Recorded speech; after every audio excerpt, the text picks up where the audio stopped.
This is the World of Sports Network.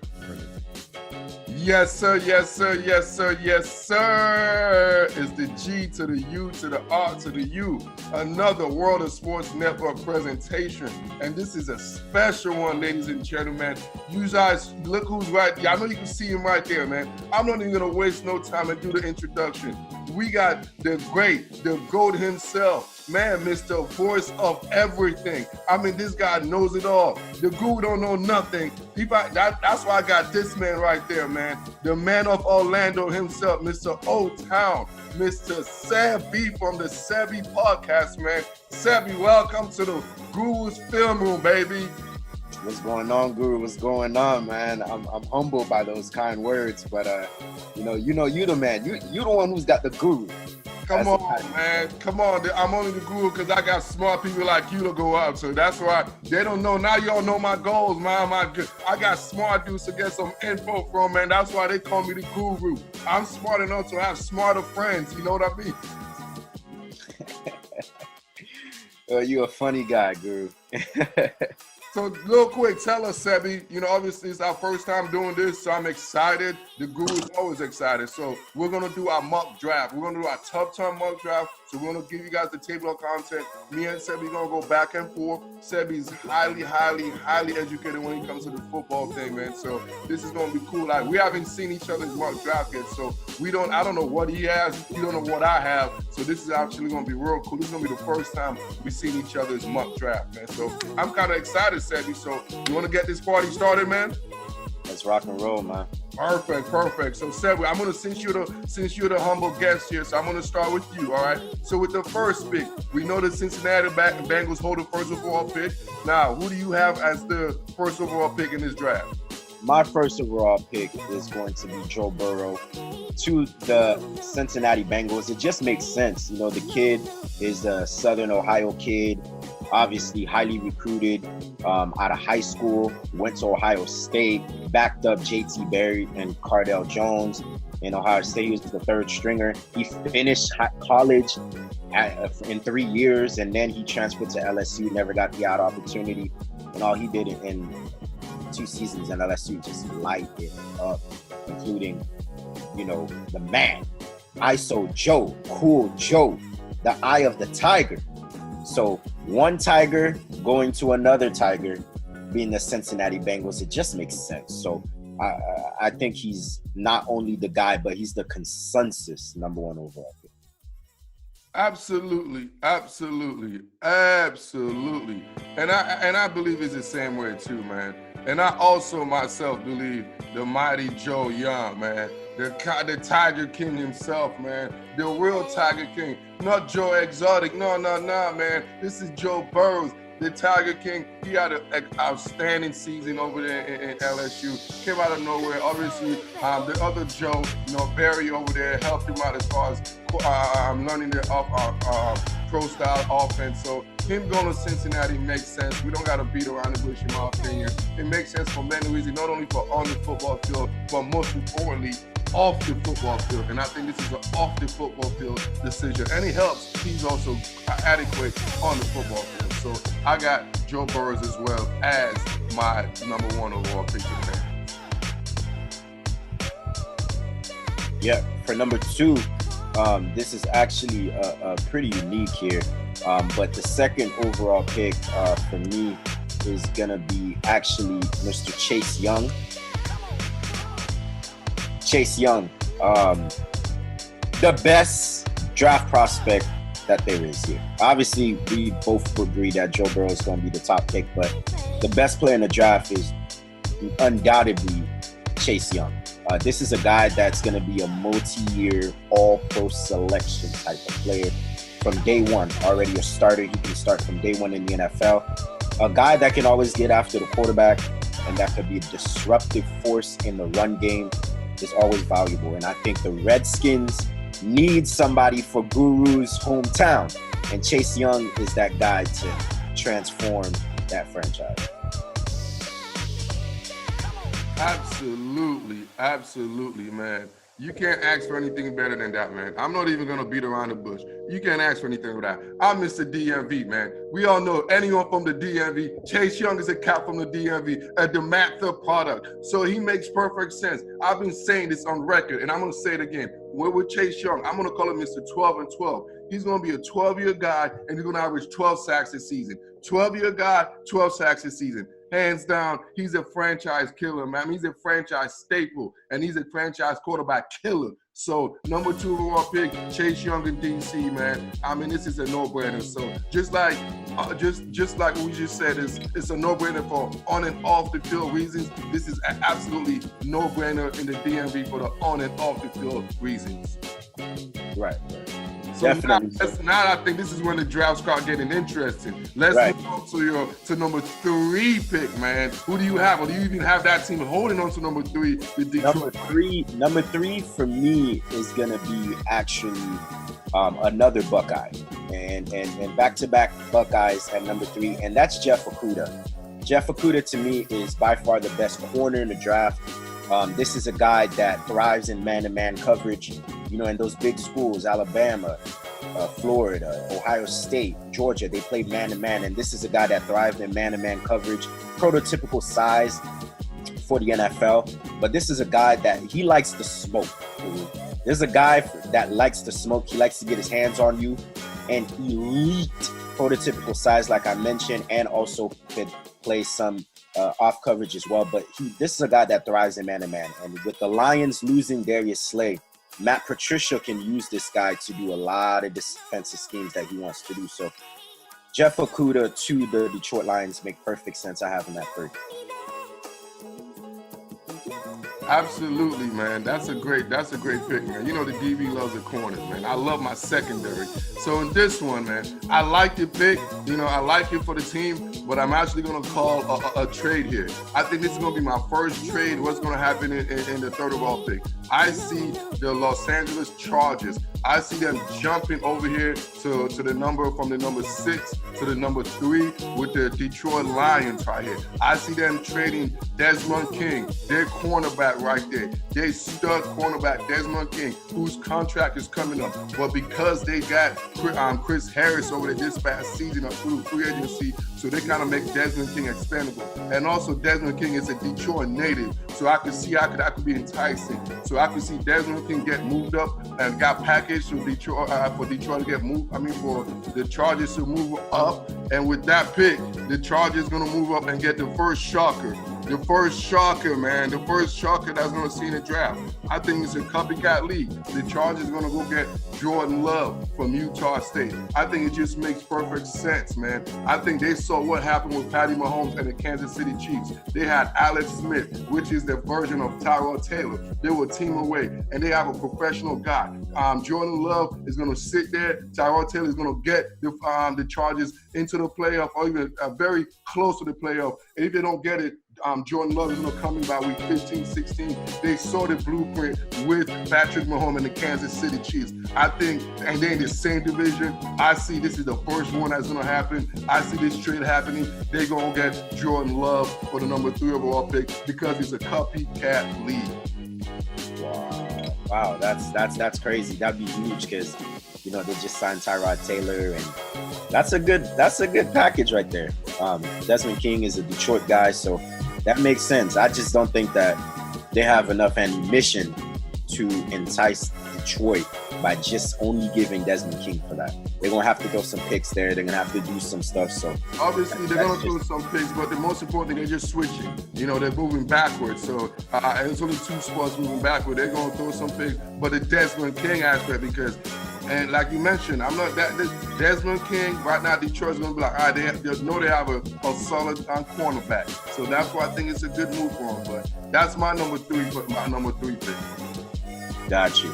So at number 4 for me, I think for me the best athlete in the draft is none other than the man from Clemson, and that is Isaiah Simmons. Obviously, at 4, the Giants, they got their guy in Daniel Jones last year. A lot of scrutiny. Is Daniel Jones the guy to trade all those assets to move up to 6 and pick them last year? Well, had a great rookie campaign, and I think they found their quarterback. So right here, I would say the Giants could go for offensive line help.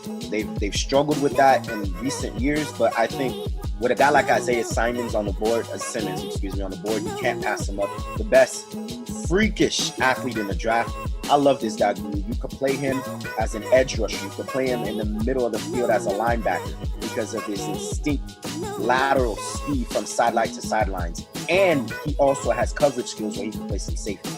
Trust me, the Giants haven't had a defensive force like that in quite some time. I think in day one, it's a guy that Giants defensive staff can use from day one. A lot of personnel, nickel, dime. I love Isaiah Simmons as that 4th overall pick for them. They already got the offense. You could go O-line, but I see Isaiah Simmons on the board. This is a guy you just can't pass up. I got him going to the Giants and making him name for himself in the Big Apple at number 4. Nice. That's a good little pick, man. Isaiah Simmons is a beast. But me with the Giants, I think they're investing. I think Gettleman and company knows the investment is Saquon Barkley and Daniel Jones. So this is the NFC East. I'm an NFC East guy. One thing I can tell you about the NFC East, man, you always have to have a stable left tackle. It's just what it is. If you don't have a left tackle, you're not going to make it in this division. Historically, it's like that. From the Cowboys with Tyron Smith, even the Redskins with what's his name, Trent Williams, to Jason Peters. All those guys, you have to have a left tackle in this division to make it, especially when you're developing a young talent like what you're doing. When you're investing in your quarterback, when you're investing in your running game, and you can't go wrong. You can't go wrong if you need a left tackle. You can't go wrong with Iowa. Tristan Wirfs. Iowa. Look what we're talking about. We're talking about Iowa, dog. You know what I'm saying? There's just certain things that make damn sense. You want a basketball player, you go to Duke University. You know what I'm saying? You want a soccer player, you go to Brazil. You know, there's just certain things you need. You want ice cream, you go to Haagen-Dazs. You go somewhere up north. You know what I'm saying? It just makes sense. You need an offensive lineman, you go to the University of Iowa. And I think Tristan Wirfs is going to be the next Iowa great, and he's going to fit the Big Apple, and he's going to be the protector for the major pieces they have in Daniel Jones and Saquon Barkley.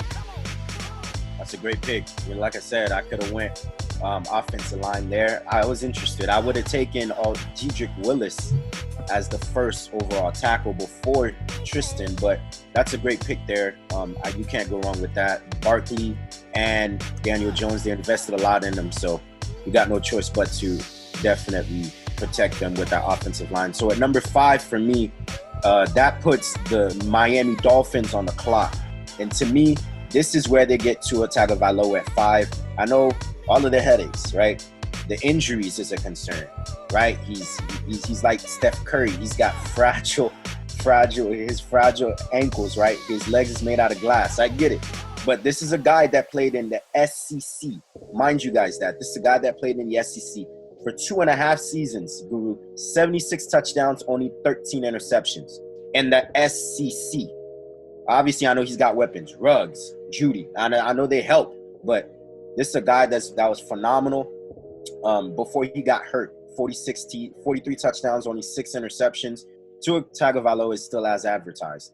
I think, the Dolphins are getting a bargain at 5. They need a face. They haven't gotten a face since Dan Marino.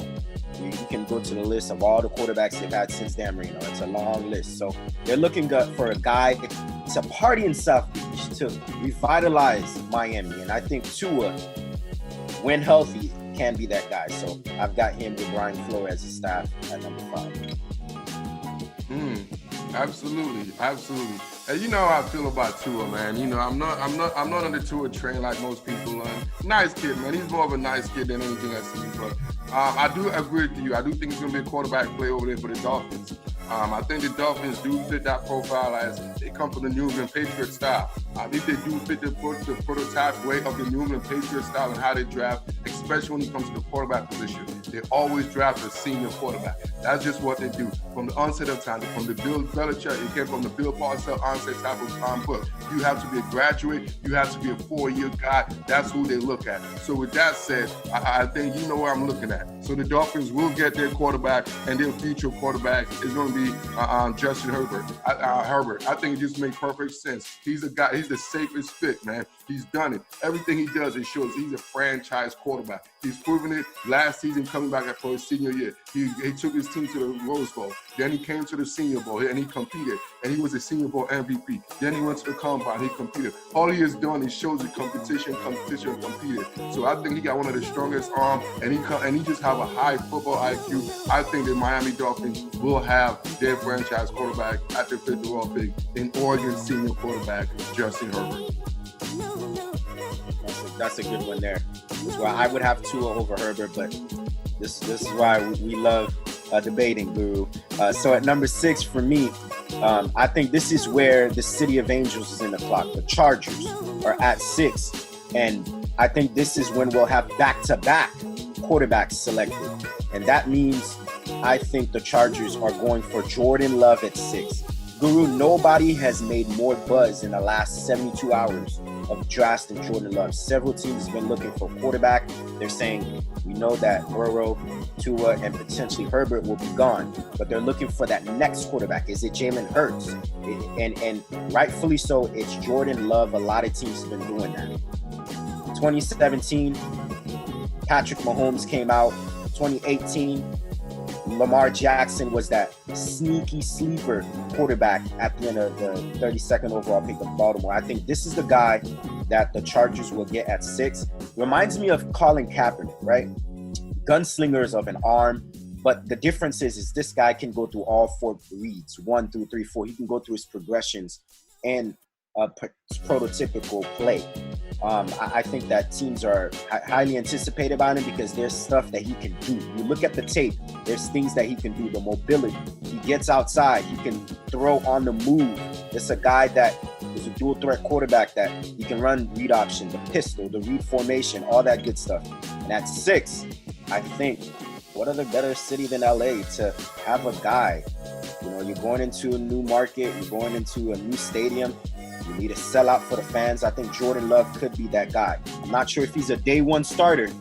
That's why they brought in Tyrod Taylor there. But he can be a student for 2 to 3 years, and I think he can have the whole Aaron Rodgers thing again. After 3 years, the Chargers may have struck gold on their next future quarterback. Wow, I like that. So we basically both agree it's going to be Jordan Love. It's going to LA, right? I just have him a little bit different than you did, right? Right. So now moving on. Who's up? So my 6, it's kind of cool. It's kind of coincidental. We said that the Detroit Lions to me who got this pick, and then it's the same pick you got. I think they're gonna get the corner they want. Obviously with my man Darius Slay out of there. So it's kind of simple. They got to get the safest corner, Jeff Okudah.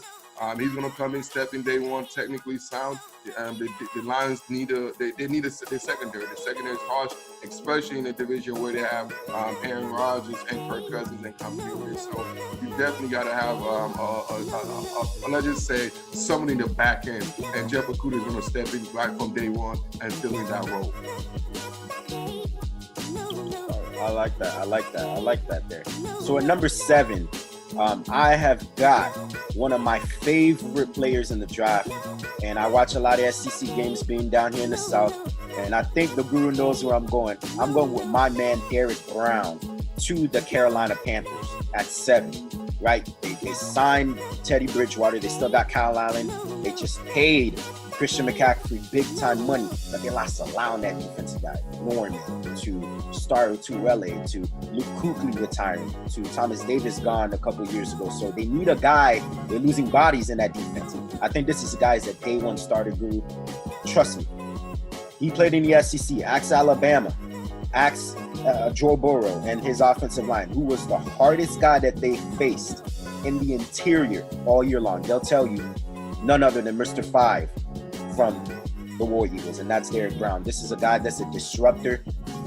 Great instincts. You can't block him because he's so fast and so strong inside that he'll stop in the run game, and then on 3rd down, he can get after your quarterback. So this is a guy that can play all 3 downs. I think you're looking at a multi-Pro Bowler selection type of guy, and his ceiling could be somewhere along the lines of Mario Williams. And so we know Mario Williams had some great years in Houston. So Derrick Brown at number 7 to me with the Carolina Panthers makes sense.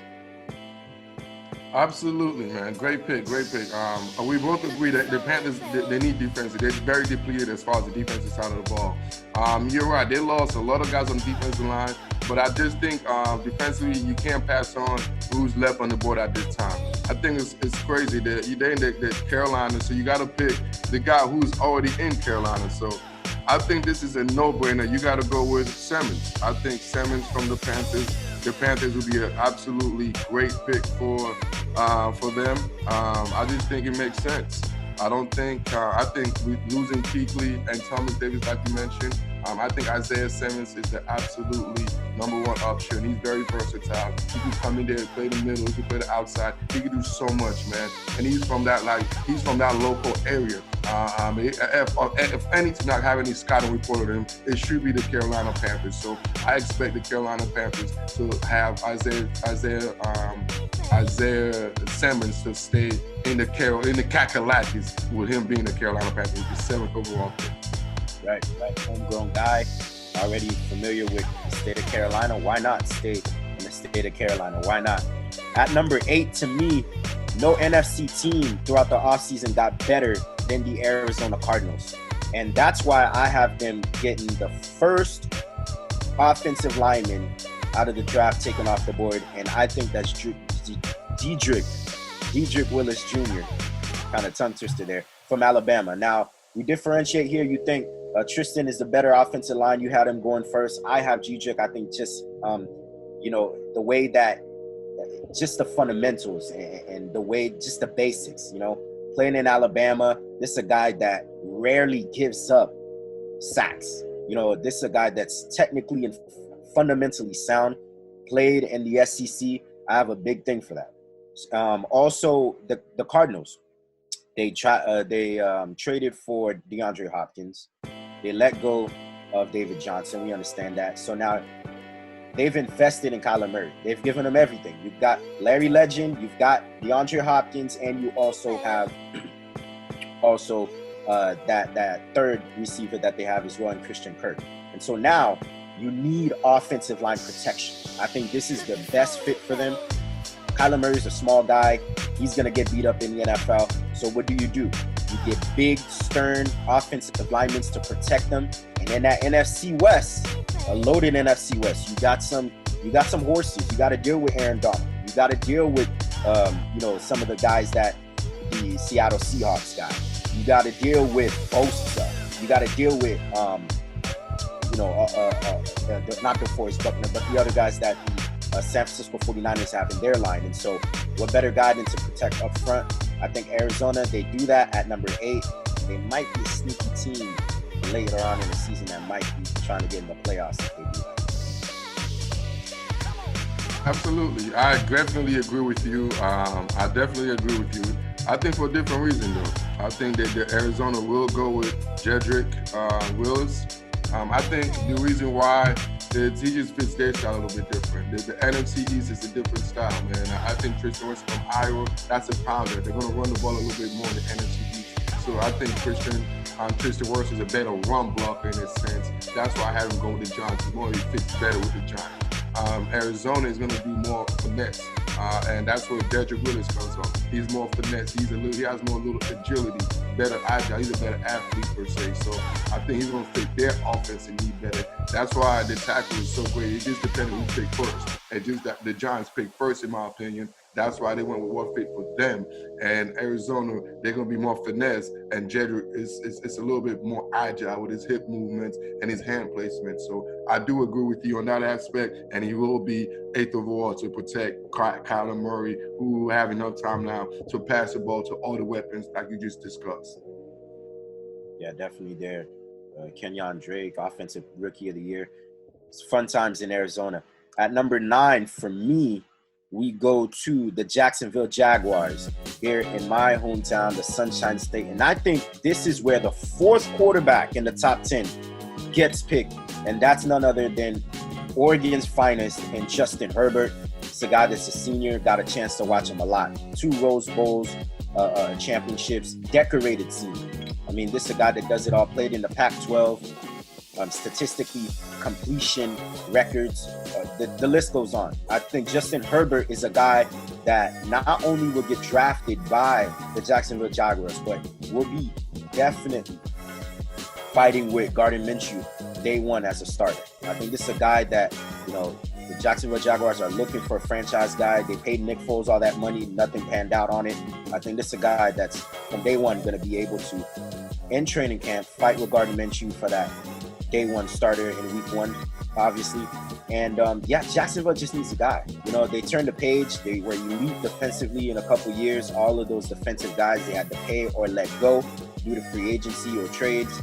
So I think it's a new era now. They're turning the page. They're turning the book. And there's a new chapter. And I think Justin Herbert at number 9 would definitely enlighten the fans of Duval. Duval County.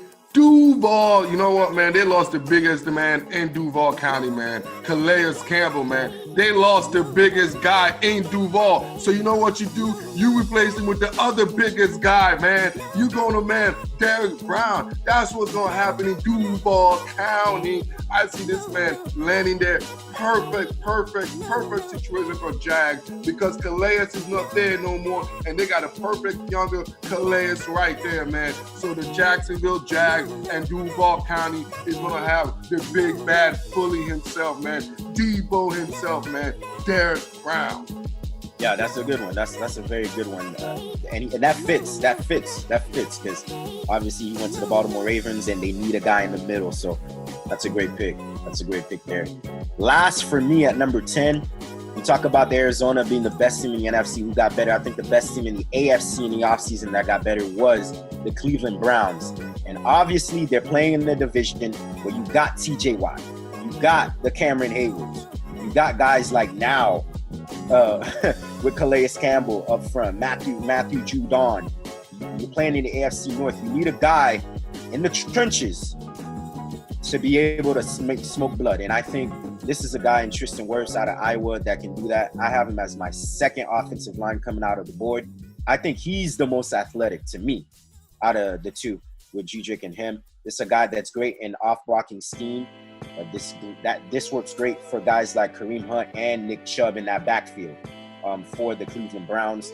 Like I mentioned, I thought they got better, getting more weapons for Baker Mayfield at the tight end position with Austin Hooper. So problem with the Cleveland Browns last year was offensive help.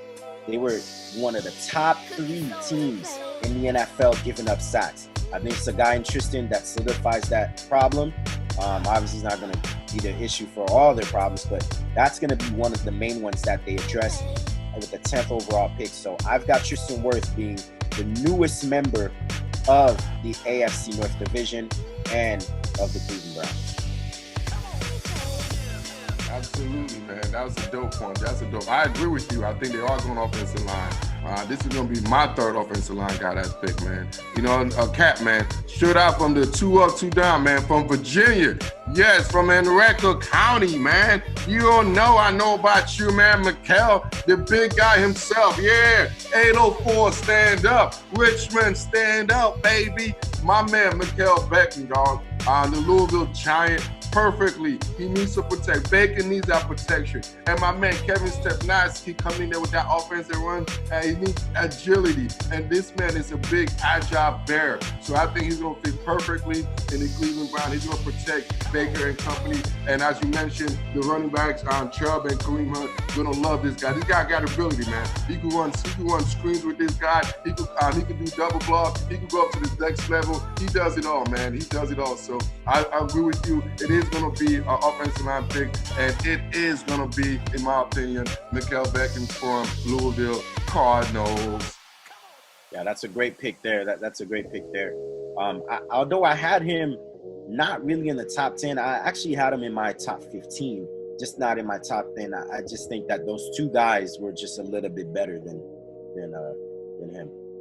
Absolutely. So just to wrap it up, I know y'all might be shocked, man. So I saw your thing, man. So, and you saw you just saw mine. So just 1 second, what shocker have you seen from mine? And I'll tell you a shocker when I seen from yours, man. Not really. The trade threw me off. The trade that you said that the Lions and the Dolphins were gonna do to move up, I thought that was the Chargers. The Chargers, excuse me, Chargers moving up at 3 to get was kind of a trouble, because to me, I think Jordan Love is still gonna be there at 6. I'm not sure if, to me, I still think the Chargers have one of the deeper rosters in the NFL. I think they're championship ready as in terms of their roster.